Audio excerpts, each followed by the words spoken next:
Timothée Chalamet is 4 days away from potentially winning his first Oscar. His film just shattered A24's all-time North American box office record, and critics have been calling his performance the best of his career. And somehow, right now, the whole thing feels like it's coming apart. Over the last 2 weeks, there's been a viral firestorm, a disturbing industry expose, a devastating awards loss, and somehow, buried in the middle of all of it, Timothée Chalamet picked a public fight with ballet dancers. We're going to break down exactly what happened, what actually matters, and what the real threat to his Oscar is. Before we get into it, if you're already hooked, go ahead and drop a like on this video right now, because finding out your favorite actor may have torched his Oscar campaign through a podcast appearance is exactly the kind of content the algorithm needs to know you appreciate. For anyone needing a refresher, Chalamet is 30 years old, and for nearly a decade he has been the most talked-about actor of his generation, collecting 4 Oscar nominations, 6 BAFTA nominations, and 5 Golden Globe nominations along the way. Roles in Call Me By Your Name, Dune, Wonka, and last year's A Complete Unknown, for which he was also nominated for Best Actor, built him into the kind of name that gets its own section in an award season conversation before the year even starts. This year, he arrived with Marty Supreme, a Josh Safdie film about a ping-pong hustler loosely based on real-life ping-pong legend Marty Reisman, distributed by A24, and carrying both glowing reviews and over $157 million in global box office. North America alone added up to $86.2 million, making it A24's highest-grossing film in that market ever. 9 Oscar nominations followed: Best Picture, Best Actor, Best Director, Best Original Screenplay, and more. Heading into this award season, Chalamet looked like a foregone conclusion. For a while, he was one. A Golden Globe for Best Actor in the Comedy and Musical category came first, then Critics' Choice, where he thanked his partner of 3 years, Kylie Jenner, from the stage, telling the room he couldn't do it without her. Press runs took him to Tokyo and Beijing, with Marty opening on more than 800 screens globally. His most visible Oscar campaign Q&A happened on a basketball podcast co-hosted by LeBron James and Steve Nash. Loud, confident, and everywhere. That was the strategy, and the industry noticed. Not always in the way he intended. Here's what separates Chalamet from most people running an Oscar campaign. He actually admitted he wanted to win, and that admission, as basic as it sounds, broke one of Hollywood's oldest unwritten rules. The expected move is gracious humility, a lot of "I'm just honored to be here" and aggressive behind-the-scenes campaigning that you publicly deny is happening at all. Chalamet skipped that performance entirely. According to The Hollywood Reporter, that open swagger genuinely put off a number of Academy voters, and the relentless international press tour amplified the perception that winning mattered more to him than it was supposed to. None of that changes the quality of the performance, but the Academy doesn't just vote on performances, it votes on people. Real quick, if nobody's told you yet that award season discourse is this unhinged every single year, subscribing to this channel is genuinely a public service to yourself. Hit the button. We do this every time. 4 days after Marty Supreme picked up its 9 nominations, Page Six published a story about events from the making of Good Time, the 2017 Safdie brothers film, and the timing hit the campaign like a truck. The allegations were serious. A 17-year-old girl had been cast to play a sex worker in the film, and during production, a recently released non-professional actor allegedly exposed himself to the minor. Josh Safdie, according to Page Six, was informed of the girl's age on the day of filming, shortly after the scene had already been shot. Before the film premiered at Cannes, the scene was cut, with the official explanation citing creative reasons. Buddy Duress, the non-professional actor involved, died of a heroin overdose in November 2023.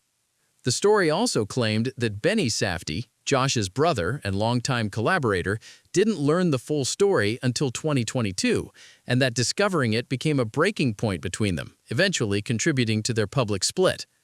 Both brothers declined to comment. And then the timing questions started. The California Post, the West Coast arm of the New York Post, owned by Rupert Murdoch's News Corp, published this on January 26th, 4 days after nominations were announced, with Oscar final voting still weeks away.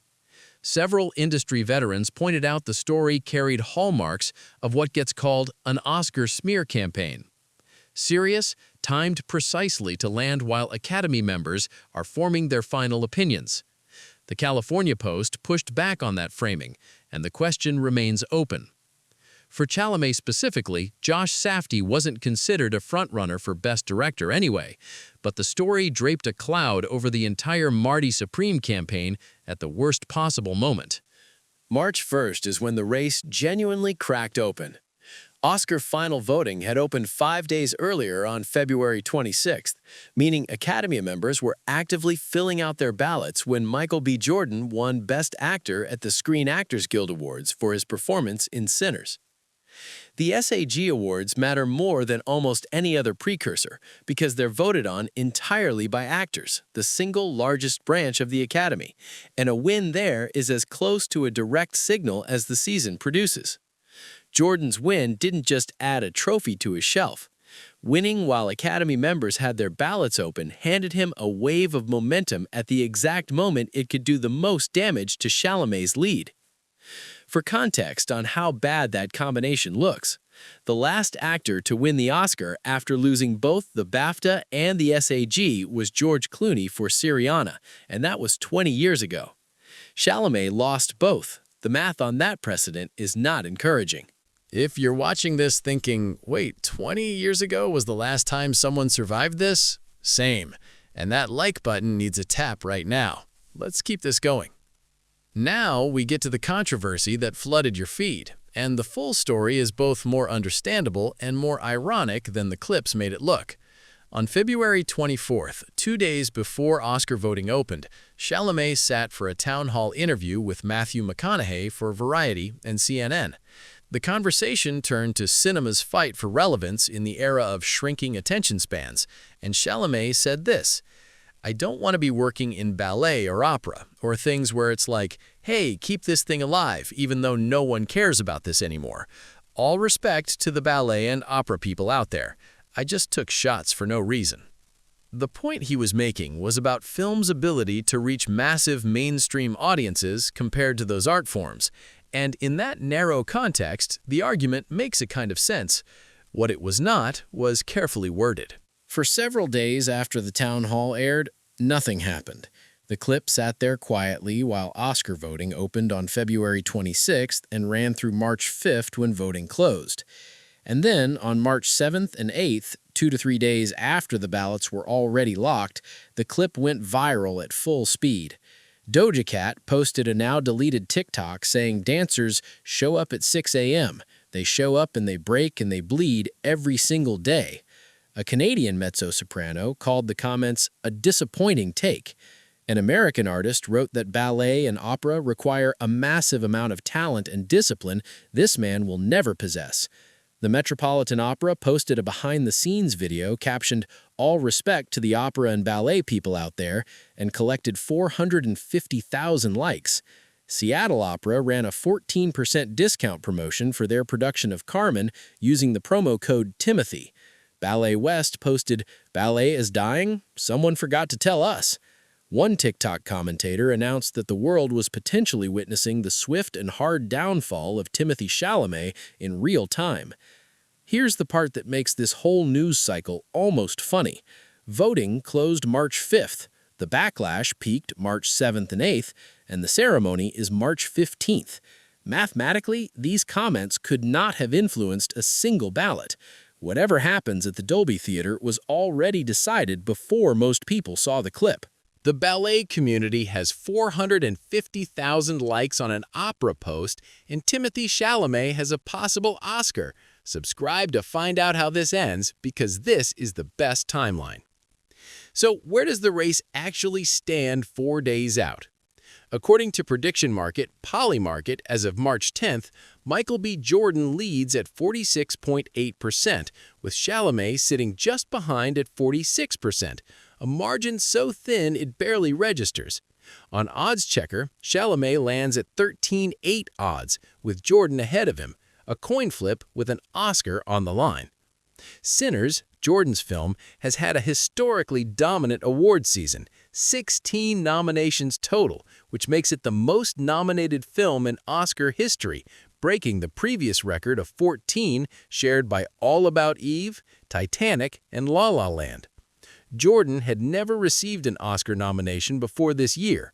His campaign ran in a quieter, more traditional fashion, and for an Academy that sometimes resists the loudest person in the room, that approach carries its own kind of appeal.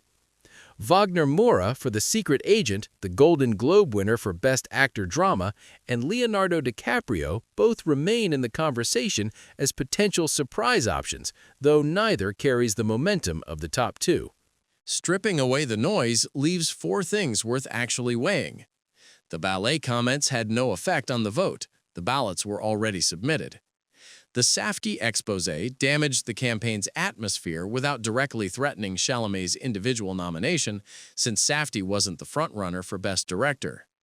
The over-campaigning story is real, confirmed by multiple industry reporters, and the degree to which it moved voters is genuinely unknowable. The SAG loss is the one that stings most on paper. Losing the actors branch while voting was live is about as tactically damaging as a precursor loss gets. What Chalamet spent this entire season doing was rewriting the rules, admitting ambition, campaigning loudly, betting openly on himself in ways that Hollywood's awards culture typically punishes. March 15th is when we find out whether the Academy rewarded the audacity or held the unwritten rules against him. The 98th Academy Awards air March 15, 2026, hosted by Conan O'Brien at the Dolby Theater in Hollywood. Best Actor is shaping up to be one of the closest and least predictable races in years, and depending on which way the Academy breaks, the result is either a validation of every unconventional choice Chalamet made this season, or a lesson in what happens when you play the game your own way. Drop your prediction in the comments right now. Chalamet, Jordan, or the wild card nobody's talking about. And if you watched all the way to the end knowing full well you could have just Googled who won, you're exactly the kind of person who should be subscribed to this channel. Hit the button, like the video, and we'll see you at the reaction breakdown after the ceremony.